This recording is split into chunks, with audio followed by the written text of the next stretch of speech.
So today, let's talk love, energy, and money. Set points. What are they? Why do they matter? Welcome to the Loveable as Fuck show with Sherry Yazzie. I am a plus-size Indigenous woman in a world that tells me not to love myself. I fucking do. Here's how I do it. If you are a woman building a socially conscious business that believes making money and doing good in the world go hand in hand, then you're invited to the Uprising. It is a safe space to be seen and supported by powerful women doing the work to show up fully in life and business with networking, masterminding, and genius business strategy to help you hit your next level. To find out more, go to beloveableaf.com. So that's www.beloveableaf.com. BELOVEABLEAF.com. All right, so today we're talking about energy, money, and love. Most of us want more of all of that, right? And how do set points matter in there? What are they? And why do they matter? How do they actually help us have more money, love, and energy? Set points are essentially, have you ever met somebody who they just are generally happy? It was funny because I was actually a coaching client I was on a call with, and we were talking about, what she was looking at, kind of what her next move was professionally. And I was like, well, we talked about this job and she was happy there. And we talked about another one. She was happy there. She did this side hustle. She was happy there. So we get kind of talking and I'm just kind of teasing it out. And basically she was just happy. She just pretty overall, her happiness set point was pretty high. So I hadn't met tons of people like that, right? She didn't do a lot of complaining. And I'm not saying happiness and complaining. However, usually when you're happy, you're not complaining. That they have to, if you complain, don't be like, oh my gosh, I can never be happy. That's not what I'm saying at all, because you totally can. But I will say, you find yourself complaining less and less. So, and that's probably not an accident. All right, so back to her. I had never really talked to someone on this level, right? Because when you're coaching someone, you find out more about them. You're more personal than you would be just shooting the shit at lunch. And I was like, holy crap. Her happiness set point is really high. What the heck? How is that possible? And it kind of took me back to this when I was young. And, I still feel young at heart, you all. But no, when I was 17, I actually ran away from home for the second time. And while I was out, we were in Riverside, California. The 2 houses down was this guy who smoked a lot of crack. And they invited us to come do that. Me and that guy and another guy and me. I don't understand. I don't know where my boyfriend was at the time. It was just weird. Anyways, actually I do know where he was. He was outside romancing another woman. So I was an overachiever, and I always felt like I had all this pressure on me all the time, continually, nonstop. And I was in the midst of a horrible relationship. I had ran away from home. I felt guilty. I felt awful. And actually, so this is not an endorsement or a recommendation. I do not advocate for this on any level. But the day I smoked crack was the first time in my entire life I actually felt happy.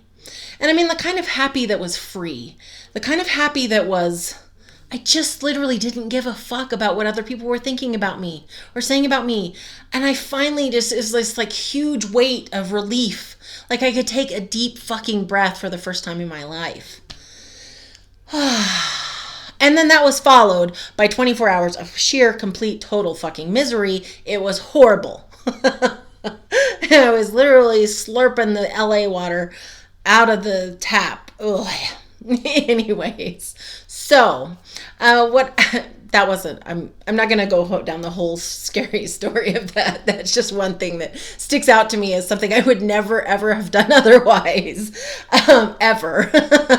So anyway, I'm telling you this because it was my first taste that maybe there was another level of happiness.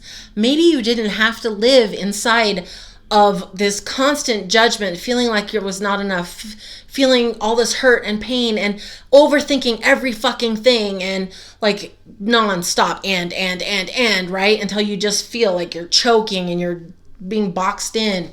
That's how I pretty much experienced my whole life. And so to have that little inkling, and I met this woman, I was coaching her, and I was like, wow, okay. I mean, her happiness set point is high. And I was like, I wonder if my happiness set point can move. If I literally can change how happy I am just waking up. No like big extensive morning routines needed. No, you know what I mean? Like you have to run 5 miles and you get your runner's high and then you feel happy. Like, what if I could just wake up like that? What if my set point could be hit smoking crack level happy? So you could have the happiness without the horrible effects and homelessness and loss of teeth and all of those things, right? Like, what if that was possible? And it set me on the journey. It set me on the journey to start looking. It set me on the journey to find it. And honestly, I wake up now today as happy as I was that day. And no crack needed. And I have fuckloads of energy too. Which also, like, literally, if you're picking me out before of Winnie the Pooh characters, if you've been listening to me, I use this analogy. I used to be Eeyore every single time. Hi guys, Eeyore. And now I'm Tigger. So it's like, what happened, right? And it's set points. It's literally actually moving these set points. And I'll talk to you a little bit about this. So for energy, right? Oh, sorry. So actually, before we move into how I move these, let's talk about this a little bit more about the set point itself. So if you bump up a set point and actually bump it up for real, so not like you one time expended a lot of energy and it felt really good. So I'll give you an example. I was in this program called the Introduction to the Landmark, no, let's see. ILFLP, Introduction to the Landmark Forum Leaders. Anyways, it was a transformational program, and I was wanting to become an introduction leader. And that meant I could lead introductions to the program. And we did this exercise where you get on stage in front of a whole bunch of people, and you do this poem, and you just go full out. You are just like, ah! I mean, you are like yelling as loud as you can. Like literally, I broke a necklace that was around my neck. I was yelling so hard. And I got off the stage and I felt so good and free and amazing. And that was me messing with my energy set point. I had no idea. And then I was like, I never want to do that again. And my energy went right back to where it was. So this is actually about bumping that up for an extended enough period of time or a regular enough period of time that literally then that becomes your new normal. It feels regular and easy to you. It's not like, oh God, I don't ever want to do that again. It actually becomes something that is easy. It just becomes natural. Like I don't have to try to have great energy. I just fucking do. But it's because I did this. So that's how we work with set points. So everybody has them. And it's like, we might, even me, like I have higher energy days and lower energy days, but I don't have any more Eeyore days. Like I just don't show up that way anymore, period. And once we do that, we can do this with love, money, energy, sex. We can do it with our businesses. We can do it with anything that you have a continual set point with. Relationships. If your relationship's kind of blah, you can bump that set point up, which is why retreats, couples retreats, things like that are a thing. It literally, those things are bumping your set point up. So if you both get in this space and bump your set point up together for a long enough time, your new relationship set point will be different than it used to be. So that's how set points work. So let's talk about how to move some set points. So from energy, my energy really unlocked. So I did a lot of like belief work, a lot of healing work.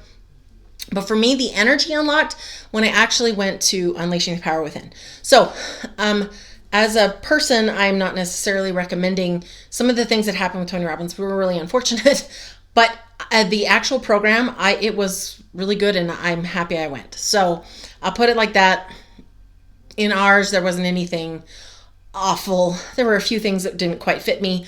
But what I did take from it is this. Because this is what I always do, no matter who it is, right? Because the transformation comes from the transformation, not necessarily from the person or the program. So I always try it on and see if it fits me. And if it does, I keep it. And if it doesn't, I give it back. So with that program, one of the things that they get you to doing is basically you jump out of your seat repetitively all the time, and you dance and you scream and you wiggle around and nonstop for, 4 days, right? So, they'll be talking for a while and then they have you jump out of your seat. And there was this one, and I think it was Joseph who was leading at the time, and he was talking about, so when what he wanted was for us to jump out of our seats, not like, oh, okay, I'm gonna just get out of the seat. Oh. He's like, I want you to jump out of your seat like you're excited, like it's the first day of Christmas, or no, whatever. That doesn't make any sense. But like the kid on Christmas morning excited.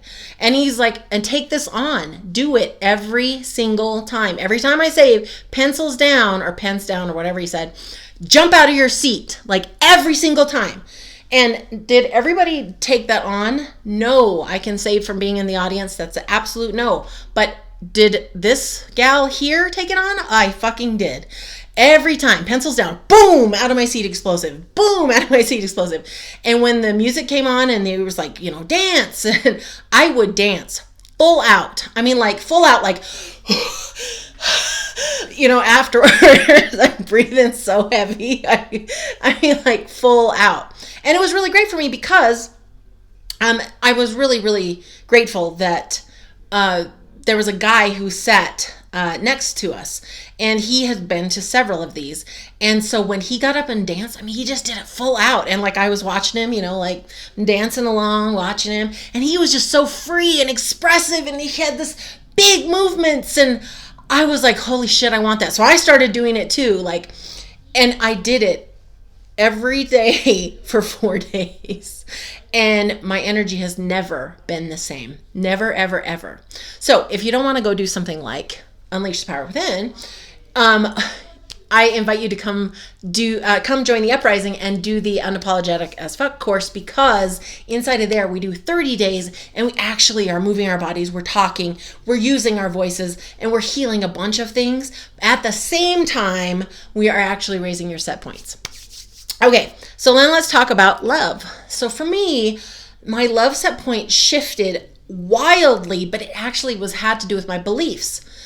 It was me continuing to sabotage and not being willing to feel the love was really starting to cause a problem. And so since I had the belief that I was unlovable, I had so much proof. And you can listen to this. I've talked about it several times in different episodes. When I formed the belief that I was lovable as fuck, just the way that I was, no change necessary, no qualifications, no conditions on that. I just was, because I was breathing in and out. It changed the set point of what I felt I deserved, of like what I was willing to accept, where I was going, and it actually boosted my love set point. And then money. All right. So there's a few different ways to do this, right? Definitely working on your beliefs. That's one. Doing things like practicing spending money without feeling guilt is another. But another one that I really like to do is I pick somewhere. So like Las Vegas is a good example of this. If you want to go somewhere and feel the sheer abundance of money that there is in the world, and that people are willing to spend their money, and that there's just a ton of it, Vegas is one of the best places, because literally there's tons of money flowing through there at any given time at all hours of the day.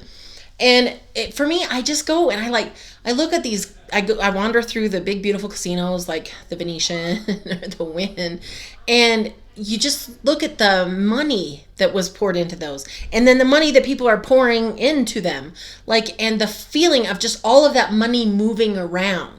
So people could say, okay, well, I don't know, that's kind of dark. People are gambling and the So here's the deal. We can't make healthy choices for anybody. But if we focus on what it looks like when there's an abundant flow of money flowing all over, and people actively choosing to spend their money, people actively choosing to kind of have these experiences, it opens us up. You think about it, it's like, wow, I stand here in the middle of this marble, over the top hallway, and you just think, okay, well, you know what? If there's like just a percentage of this would like set me up for my life, and it starts to feel possible. It starts to feel more possible. And you think about like you can drive by like high-end car dealerships, and it's like, just the sheer amount of them. You're like, okay, I mean, they must be flowing through a lot of cars, like. And it's just the feeling of being around that, a feeling of being around people spending money, the feeling of that abundance. And I highly recommend getting into that and seeping into it. Because I can tell you for a fact, when I was young, there's a store here. And I always felt like every time I went in, I felt like they were immediately like, what are you doing here? You can't afford to shop here. You need to get out. And, it was this really awful feeling, right? And that's kind of how I related to things. And when we bought this house that we live in, I really felt like this house couldn't be my house. How could this be my house? I mean, it's so nice, and we live down the street from practically a freaking castle. I was like, how is this possible? Like, how is this can't be for me. And I had to start practicing that. Of course it's for me. Of course it's mine. Of course it is. And of course, and so that's another thing, is starting to go those places. So we went to Palm Springs. We stayed in this really fancy place. We went to some fancy restaurants. And here's the thing, I'm not telling you to go spend money when you don't have it, but getting in the spaces of it, just even on the periphery, just experiencing it, just feeling it in, soaking it in, feeling what it feels like, imagining what it would be like if you take a little walk around a beautiful neighborhood, and imagine walking up to a house that is your house. Like, get in the feelings of how that would feel. Start imagining if it were yours. And that's what was really good. It was the practice of starting to feel that belonging, like, of course. And that started to shift my money set points. Working on my beliefs was another one. So again, if you are interested in working on your beliefs, if you're interested on boosting your set points, get into the uprising so that you can do that. Get into the unapologetic as fuck course. And if you're like, hey Sherry, I am not building a business, but I absolutely want to work on my set points, you can also message me, and I can help you get into the course without getting into the uprising. Because the uprising is for women entrepreneurs committed to building businesses that are committed to social justice. So what I mean by that is women who are actually here to do good in the world. I want to help you expand your income and your impact exponentially. So if that's you, come check out the uprising. You can look at the script. You can click in the description below the podcast, the video, whatever. Okay. In case no one has told you yet today, you are lovable as fuck, just the way you are. And I'll see you. To send me your questions or stories, email me at loveableafshow@gmail.com.